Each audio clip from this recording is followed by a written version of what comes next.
Good evening students.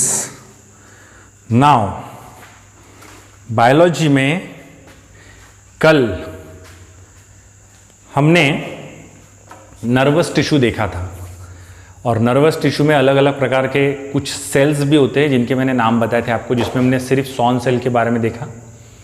अब आगे की भी कुछ चीज़ें देखते हैं और साथ ही साथ अनमाइलिनेटेड न्यूरॉन्स क्या होते हैं वो भी हमको देखना पड़ेगा। अनमाइलिनेटेड न्यूरॉन्स की डायग्राम बहुत इंपॉर्टेंट है, कल मैंने ड्रॉ की थी तो वो आप देख लीजिएगा।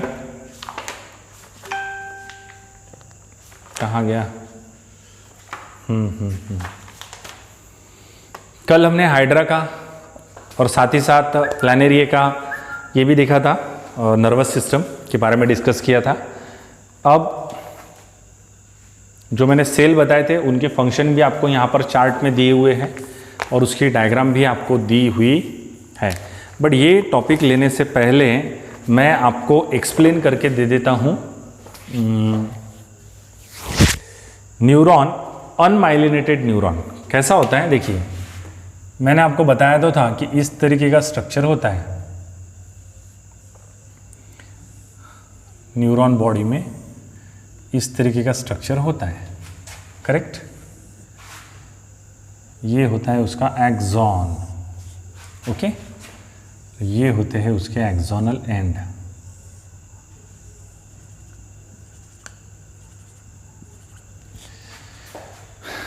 यहां पर जो पार्ट होता है उसे डेंड्राइट्स कहते हैं।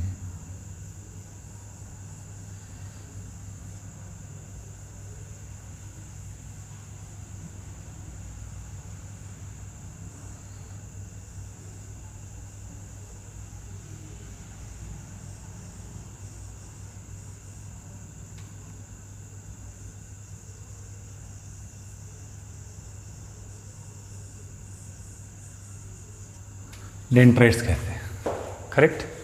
ये होती है सेल बॉडी। इसके अंदर होता है न्यूक्लियस और इसके अंदर निजल ग्रैन्युल्स होते हैं, ये भी मैंने बताया था। निजल ग्रैन्युल्स होते हैं इसके अंदर, वो भी मैंने बताया था। और हर जगह होती है। साइटोप्लाज्म भी इसके अंदर होता है पूरा भरा हुआ, खचा खचा खचा खचा खचा खच खच खचा खच, करेक्ट। ये डेंड्राइट्स होते हैं। न्यूरॉन्स होते हैं ग्रैन्युल्स। ये ग्रैन्युल्स यहाँ प्रेजेंट नहीं होते, उसको निजल्स ग्रैन्युल्स बोलते हैं। इस तरीके के ग्रैन्युल्स होते हैं।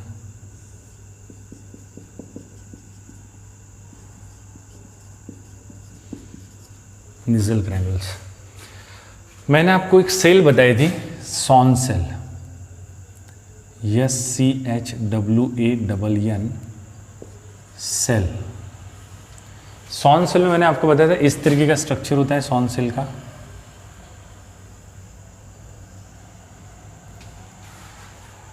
हनुमान जी की गदा जैसी होती है ना, वैसा स्ट्रक्चर होता है और इसमें पूरी तरीके से साइटोप्लाज्म भरा हुआ होता है। पूरी तरीके से साइटोप्लाज्म भरा हुआ होता है, करेक्ट। ऐसी सेल होती है और इसका ये जो पार्ट होता है, ये पूरे पार्ट में एक सब्सटेंस होता है जिसका नाम होता है माइलिन।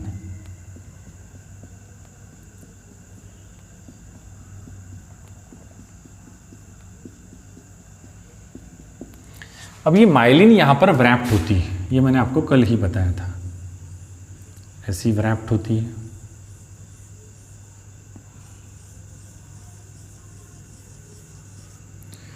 होती है कि नहीं? तो जब माइलिन ऐसी व्रैप्ड होती है, साथ ही साथ ये ऐसा साइटोप्लाज्म वाला मुंह भी उसका बच जाता है फिर।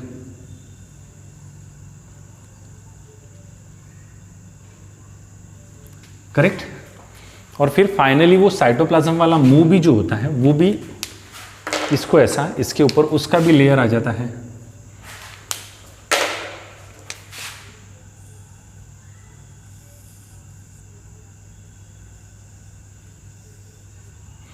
तो ये उस माइलिन को तो झांकता ही है, बट बीच में जो जगह छूटी हुई थी जिसको नोड ऑफ रणवीर सिंह कहते हैं, उस नोड ऑफ रणवीर सिंह को भी झांक लेता है, करेक्ट। ये साइटोप्लाज्म वाला जो पोर्शन था वैसा पूरा झांक लेता है। तो ये जो न्यूरॉन था ये था माइलिनेटेड न्यूरॉन, करेक्ट। ये कौन सा न्यूरॉन था? माइलिनेटेड न्यूरॉन था। कुछ केस में ऐसा होता है देवियों और सज्जनों, इन सम केसेस। अब ऐसा भी क्वेश्चन आ सकता है कि भाई ये जो व्रैप किया इसे कहते हैं न्यूरोलेमा, इसे कहते हैं न्यूरोलेमा।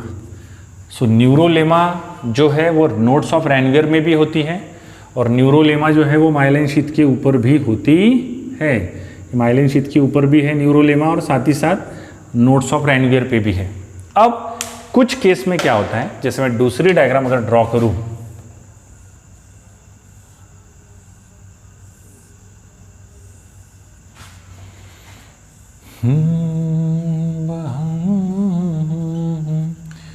में आ गए हैं जिधर भी देखो सलाम कर लो।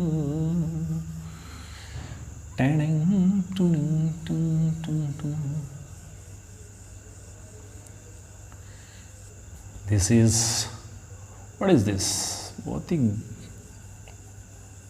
कोई डेंट्रेट्स कि आधी अधूरी निकालना अच्छी नहीं लगता मेरे को, इसलिए मैं फिर पूरी निकालता हूँ। चलो ठीक है, इसमें भी वही स्ट्रक्चर है, बाकी सब चीज़ें इसमें सेम है जैसी उसमें थी, बट फर्क इतना है कुछ स्वैन सेल ऐसे होते हैं जो सिर्फ ऐसे ही होते हैं, कुछ स्वैन सेल ऐसे ही होते हैं, इनको ये जो डंडी थी माइलिन की ये नहीं रहती है। और ऐसे केस में वो क्या करते हैं, वो पूरा, अब पूरा इसमें साइटोप्लाज्म भरा हुआ है ना, क्या भरा हुआ है, तो पूरा साइटोप्लाज्म का कवरिंग यहां पर ऐसा आता है, लेकिन यहां पर माइलिन का कवरिंग नहीं आता है, ये सिर्फ साइटोप्लाज्म। यहां पे भी स्वॉन सेल कवर्ड कर ही रहे हैं। अब इसका मतलब स्वॉन सेल भी दो प्रकार के हो गए, एक माइलिन वाले स्वॉन सेल और दूसरा विदाउट माइलिन वाले स्वॉन सेल। तो जब माइलिन वाले स्वॉन सेल इसको रैप करेंगे तो माइलिन शीथ कवर्ड होगी, और ये जो पार्ट आपको दिख रहा है इट लुक्स वाइट, और इसीलिए वाइट मैटर में जो पार्ट होता है वो एक्सॉन होता है। और ये जो निजल ग्रैन्युल्स होते हैं, ये निजल ग्रैन्युल्स ग्रे कलर के होते हैं, इस वजह से साइटॉन्स बॉडी जो है वो ग्रे कलर की दिखती है। So hence it is called as grey matter. और कभी कभी ऐसा होता है कि व्हाइट मैटर में कुछ स्ट्रक्चर ग्रे मैटर्स के ऑब्जर्व होते हैं, and it is called as basal nuclei, उसे बेसल न्यूक्लिया करते हैं। अब ये जो न्यूरॉन मैं आपको दिखा रहा हूं, ये अनमाइलिनेटेड न्यूरॉन्स है, अनमाइलिनेटेड न्यूरॉन्स है। That's all. इतनी चीजें तो आपको क्लियर हो गई होंगी कि माइलिनेटेड न्यूरॉन्स क्या होते हैं और अनमाइलिनेटेड न्यूरॉन्स क्या होते हैं। The connective tissue covering around the nerve facilitate it, the endoneurium nerve fascicules is called as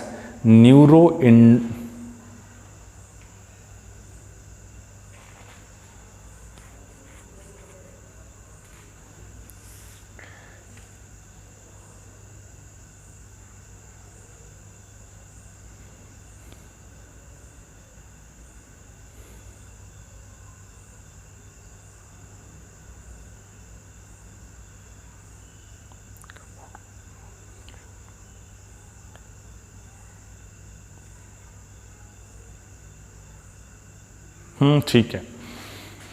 अब यहां पे एक वर्ड और आया है, देख लीजिए, द कंडक्शन। अब ये जो कनेक्टिव टिश्यूज होते हैं कवरिंग अराउंड द नर्व्स फैसिकुल्स, जो नर्व के फैसिकुल्स होते हैं, इस नर्व के फैसिकुल के अराउंड में जो कनेक्टिव टिश्यूज होते हैं, यहां पर इस कनेक्टिव टिश्यूज के ऊपर 3 लेयर स्ट्रक्चर होता है। यहां पे भी 3 लेयर स्ट्रक्चर होता है। तो जो सबसे अंदर की लेयर होती है, सबसे अंदर की लेयर, इसको बोलते हैं इंडोन्यूरियम। इसके ऊपर फिर ये कनेक्टिव टिश्यूज है, ये मान लीजिए कनेक्टिव टिश्यूज है। कनेक्टिव टिश्यूज़, जैसे टिश्यूज़ है, मान लीजिए ऐसा कोई टिश्यूज़ है, मैं निकाल देता हूँ, ऐसा है टिश्यूज़ है, ये टिश्यूज़ के अंदर की जो लेयर है ऐसी, ये इंडोन्यूरियम है, करेक्ट। इसके बाहर में भी एक कवरिंग होता है ऐसा,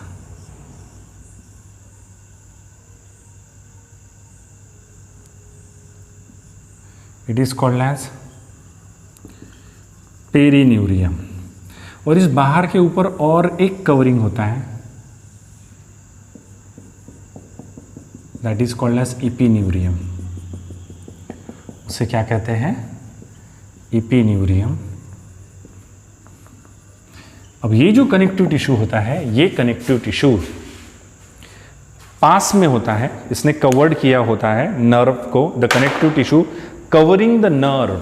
नर्व, ये जो नर्व्स होती है, nerve is a bundle of neurons, neurons का जो बंडल होता है उसको जो कनेक्टिव टिश्यू रैप करके रहते हैं, उस कनेक्टिव टिश्यूज में ये 3 प्रकार की लेयर्स देखी जाती है। सबसे अंदर की लेयर को जो है वो कहा जाता है इंडोन्यूरियम।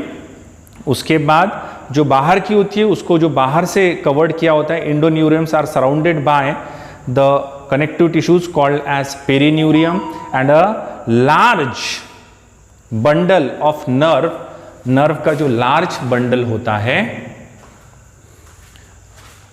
एक minute, a large bundle of nerve is covered by the outer side. Large जो बंडल होती है वो बाहर से भी कवर्ड होती है, और जो बाहर में सबसे बड़ी कवरिंग होती है इट इज कॉल्ड एज इपिन्यूरियम। इसका कल मैं आपको डिटेल स्ट्रक्चर ड्रॉ करके बता दूंगा। इसके अलावा न्यूरोग्लियल सेल, अब ये न्यूरोग्लियल सेल, ये तो हमने शुरुआत में देखे थे न्यूरॉन्स। अब न्यूरोग्लियल सेल में मैंने कल आपको वैसे भी बताया था, ये जो चार्ट आपको दिख रहा होगा, ये चार्ट हमको पढ़ना बहुत ज़रूरी है। आपको दिख रहा है क्या? देखिए मैंने थोड़ा सा यहाँ फोकस किया है, ये चार्ट दिख रहा है क्या आपको? ये चार्ट आपको समझना बहुत ज़्यादा ज़रूरी है। इसमें ऊपर में देखिए क्या लिखा है, neuroglial cell and their function, जिसमें से हमने सॉल्व सेल के बारे में पढ़ चुके हैं, और एक इपेंडाइमल जो सेल है उस सेल के बारे में भी मैं आपको बता चुका हूँ, अगर आपको याद होगा तो। इपेंडाइमल सेल के बारे में भी मैं आपको बता चुका था, उसका फंक्शन ही नहीं पता बट उसकी पोजीशन मैंने आपको डेफिनेटली बताई थी। पता है कहाँ? इपेंडाइमल सेल, यानी आप याद कीजिए टीएस ऑफ स्पाइनल कॉर्ड, और स्पाइनल कॉर्ड का जो टीएस था वो लगभग ऐसा था। एक चीज़ और मेरे से यहाँ पर छूट रही है, बताओ या नहीं बताओ वो डाउट लग रहा है मेरे को। वो चीज़ ये है, इस तरीके का जो स्ट्रक्चर था, याद आ रहा है क्या आपको? एच शेप स्ट्रक्चर था ना, इसमें यहाँ पर जो न्यूरल कैनल था, इसकी इनर मेम्ब्रेन कवर्ड रहती है इपेंडाइमल सेल से, करेक्ट। ये आपको याद होगा, 3rd वेंट्रिकल, 4th वेंट्रिकल, और फिर वो नीचे आ रहा है स्पाइनल कॉर्ड से, वो जो छेद जिससे पूरा स्पाइनल कॉर्ड नीचे, उसे न्यूरल कैनल बोलते हैं। और उसकी इनर लाइनिंग्स जो होती है वो इनर लाइनिंग्स को इपेंडाइमल सेल बोलते हैं। और ये इपेंडाइमल सेरिब्रोस्पाइनल फ्लूइड को सिक्रीट करने में भी मदद करता है। देखिए सीएनएस में सबसे पहला जो होता है oligodendrites. These cell have the few branches and mainly form the myelin sheath around the central. ये वो सेल्स होते हैं जो माइलिन शीथ फॉर्म करते हैं, यानी simply we can say that जो शॉन सेल था, शॉन सेल में जो माइलिन नाम का सब्सटेंस घुसा हुआ था, ये माइलिन नाम का जो सब्सटेंस है वो इस सेल से बना हुआ होता है। Now which form the white matter of CNS, जो एक वाइट अपीरियंस प्रोवाइड करता है वाइट मैटर को। इसको, ये जो माइलिन है इसको वाइट कलर जो प्रोवाइड करता है, यही ऑलिगो, ये जो वर्ड आता है ऑलिगो सैकेराइड्स में नहीं, ऑलिगो यानी it is related with carbohydrates, तो कार्बोहाइड्रेट वाला पार्ट होता है ये, इसलिए वाइटिश होता है। So white matter of CNS, myelin is insulating sheath. Myelin ये एक इंसुलेटिंग शीथ है। इंसुलेटिंग शीथ, आपको पता है इंसुलेटिंग शीथ क्या होता है? ये माइलिन क्यों लगी हुई है? आपने सोचा क्या? भगवान ने जो स्ट्रक्चर बनाया है, आप समझदारी से देखिए। अब मैं अंदर का कुछ पोर्शन मिटा देता हूँ। ये देखिए, जैसे ये है वो नाली, जिस नाली से पास होने वाले हैं आपके इम्पल्स। अब इम्पल्स यहाँ से कैरी होगा तो वो इम्पल्स यहीं से जाता है। What is impulse? What is impulse? Impulse is nothing but the type of electric current. ये it is a flow of charge. और जब आपके घर पे इलेक्ट्रिक का फ्लो होता है तो चार्ज इधर उधर नहीं भागना चाहिए करके उसके ऊपर इंसुलेटिंग कोटिंग है वायर के ऊपर। ये भगवान ने नेचुरल इंसुलेटिंग कोटिंग लगाया है ताकि भैया जो भी इंपल्स आ रहा है वो इधर उधर ना जाए, वो इधर उधर ना जाए। फिर भी यहां पर माइग्रेशन ऑफ आयंस होता है लेकिन इंपल्स बाहर नहीं निकलते हैं, तो वो इंसुलेशन का काम करता है यहां पर, इंसुलेटिंग कवरिंग का काम करता है यहां पर myelin is an insulating sheet, it is made up of protein and fatty substance, protein और फैटी सब्सटेंस से बनी हुई होती है। It allow the quick transmission of electric impulse, electric impulse को यहां से लेना और फटक से ट्रांसमिट करना, यहां से लेना फटक से ट्रांसमिट होना, कहीं पे भी लीक नहीं होने देती है इलेक्ट्रिक इंपल्स को। ये काम होता है माइलिन शीट का। उसके बाद है माइक्रोग्लिया या ब्रेन माइक्रोफेजेस, ब्रेन माइक्रोफेजेस यानी बड़े cell. So small size cell with few branches, छोटे सेल कुछ ब्रांचेस के साथ। Okay, they are derive from the monocytes. Monocytes क्या है, नाम सुना है, WBC में होते हैं मोनोसाइट्स। तो monocytes they are act as a macrophages, they go to the site of injury, कहीं जहां पर भी जख्म लगी है वहां पर जाते हैं। डेड न्यूरॉन्स जो होते हैं, कभी हमको सर पे मार लग गया तो उसमें अगर मान लीजिए कोई नर्व्स हमारे डैमेज हो गए, डेड हो गए, dead neurons and cell debris in the CNS अगर हो तो उसको वहां से बाहर निकालने का जो काम है वो माइक्रोग्लिया यानी ब्रेन माइक्रोफेजेस का होता है। इसका मतलब ये तभी काम करते हैं जब हमारे ब्रेन में इंजुरी हो। The immediate response in the CNS को इमीडिएट रिस्पॉन्ड करना। स्टार शेप सेल होते हैं and the most abundant glial cell of CNS, और CNS के मोस्ट एबंडेंट ज़्यादा से ज़्यादा क्वांटिटी में पाए जाने वाले सेल। ग्लियल सेल इसलिए बोला है क्योंकि ये ब्रेन में होते हैं, इसलिए ग्लियल वर्ड आया हुआ है। They have varied role in the brain, brain में अलग अलग रोल है, जैसे secretion and absorption of neurotransmitter. अब न्यूरोट्रांसमीटर क्या है इसके बारे में मैं आपको बता चुका हूँ। जैसे चलिए अब ये 2 न्यूरॉन निकाल लिए, तो मान लीजिए यहाँ पे ये न्यूरॉन है, तो ये न्यूरॉन का डेंड्राइट्स है, ये न्यूरॉन का एक्सोनल एंड है। तो यहाँ पर ऐसा बॉन्ड फॉर्म होता है। अगर आप इसको देखेंगे बेसिकली मैं अगर अच्छे से ड्रॉ करूँ तो ये एक्सोनल एंड होता है ऐसा, और ये ऐसा डेंड्राइट्स एंड होता है आने वाले, मतलब ये आगे वाला है यानी pre neurons axonal and and post neurons that is dendrite ends. अब ये जब इंपल्स यहाँ तक पहुँचते तो यहाँ छोटी छोटी काफ़ी ऐसी बटन्स होती है, और इस बटन्स को क्या कहा जाता है पता है आपको? इस गैप को सबसे पहले मैं बता दूं, this gaps is called as synapse, इसे सिनैप्स कहा जाता है। और ये जो बटन्स होती है it is called as synaptic button. और इस सिनैप्टिक बटन के अंदर में एक केमिकल भरा हुआ होता है, और इस केमिकल को कहा जाता है neurotransmitter. What does it calleds? It is called neurotransmitters. इसी को न्यूरोट्रांसमीटर बोलते हैं। It is a chemical substance.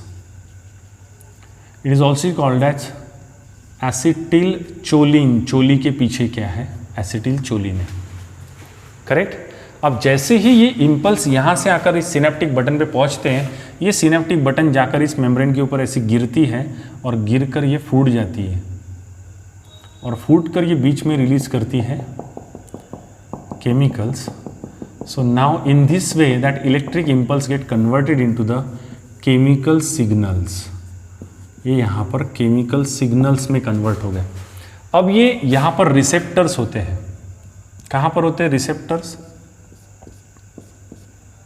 Synaptic receptors यहाँ होते हैं। डेंड्रिटिक मेम्ब्रेन यानी post neural membrane, this is pre neural membrane, post neural membrane पे होती है। और यहाँ से ये न्यूरोट्रांसमीटर अंदर आते हैं, और अंदर आकर ये न्यूट्रलाइज हो जाते हैं, यानी इसका जो केमिकल इफेक्ट है वो न्यूट्रलाइज हो जाता है, और न्यूट्रलाइज हो जाने के बाद फिर से ये इलेक्ट्रिक सिग्नल यहाँ फॉर्म करते हैं। और ये बात मैं आपको कल भी बता चुका था, कि इधर न्यूरॉन बीच में सिनेप्स। तो इधर में इलेक्ट्रिक सिग्नल्स, इधर में इलेक्ट्रिक सिग्नल्स, और इधर में क्या बोलते हैं, केमिकल सिग्नल्स। इसका मतलब दो न्यूरॉन के बीच में केमिकल सिग्नल्स, केमिकल इंपल्स होते हैं और इलेक्ट्रिक, हालांकि इलेक्ट्रिक इंपल्स भी होते हैं यहाँ पर, लेकिन कुछ रेयर कंडीशंस में होते हैं। जब हम अभी आगे का जो टॉपिक हमारा आएगा, आगे का टॉपिक जिसमें हम कल देखने वाले हैं, आगे के टॉपिक में सिनैप्स के बारे में और ज़्यादा अच्छे से देखने वाले हैं, इलेक्ट्रिक सिनैप्स और केमिकल सिनैप्स के बारे में पढ़ेंगे। अब ये मैं यहाँ पर आ गया हूँ तो आगे का ख़त्म कर ही देता हूँ। इपेंडाइमल सेल के बारे में देखिए, form a single layer of squamous और columnar epithelial, often ciliated epithelial भी होती है कभी कभी, लाइनिंग्स द वेंट्रिकल, जो वेंट्रिकल्स होते हैं ब्रेन के, और द ब्रेन कैविटीज, ब्रेन में जो कैविटीज होती है वो, and the central canal of spinal cord, spinal cord का जो सेंट्रल कैनल होता है वहां पर ये सेल प्रेजेंट होते हैं, mainly responsible for production and probably also for circulation of CSF। CSF तैयार करना और CSF को फ्लो करना, पूरे ब्रेन में भी फ्लो होता है वेंट्रिकल्स के माध्यम से, और वो न्यूरल कैनल के माध्यम से, स्पाइनल कॉर्ड के माध्यम से नीचे नीचे आ रहा है और पूरे हमारे पेरिफेरल नर्वस सिस्टम तक फैलेगा CSF। तो हमारी जो पूरी नर्वस सिस्टम है वो बहुत ही फ्लुएंटली काम करेगी।